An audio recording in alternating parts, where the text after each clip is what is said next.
Hello everybody and welcome back for another Destiny 2 video.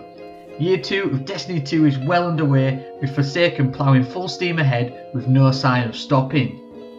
Plenty of players worldwide are on the loot grind to get as high level as possible ahead of the release of the new raid, as well as those casually grinding to increase their power level too, all whilst getting new and exciting loot, especially with the introduction of random roles.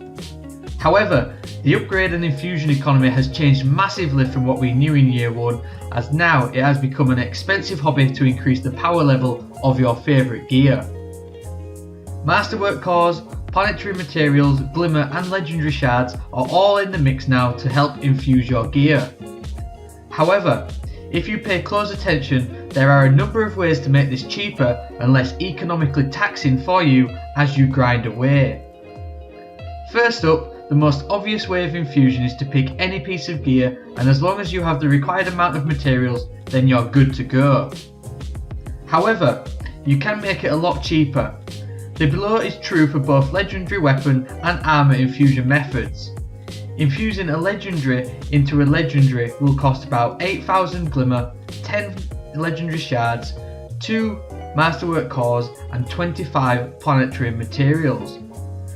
Infusing a blue into a legendary will cost you 9,000 glimmer, 15 legendary shards, 3 masterwork cores and 25 planetary materials. So it's not exactly cheap, and that's a lot of masterwork cores that you're going to use, especially if you're infusing a blue into a legendary. However, if you choose to infuse an exotic into a legendary, it will only cost you 1,000 glimmer and 25 planetary materials. So that is relatively cheap compared to the above two that we have mentioned. However, there is one final and ultimately cheaper way to infuse your gear. If you have the exact same piece of legendary armor or legendary weapon but a higher light level and you want to infuse it, it will simply cost you 5,000 glimmer. That's it. No masterwork cores, no shards, no materials, just glimmer. This is quite simply staggering. It's so cheap, it's unbelievable. Now granted, it's not easy to get the same drops across all game modes, but if for example you are grinding out Gambit for all the new gear, ultimately you will be able to get regular duplicate drops, making your infusion process cheaper in the long run. So ultimately, you want to be using duplicates and exotics to infuse your gear unless absolutely necessary. The cost is slightly less for when you're infusing exotics, but even infusing any exotic into any exotic will cost an amount of shards, cores and materials.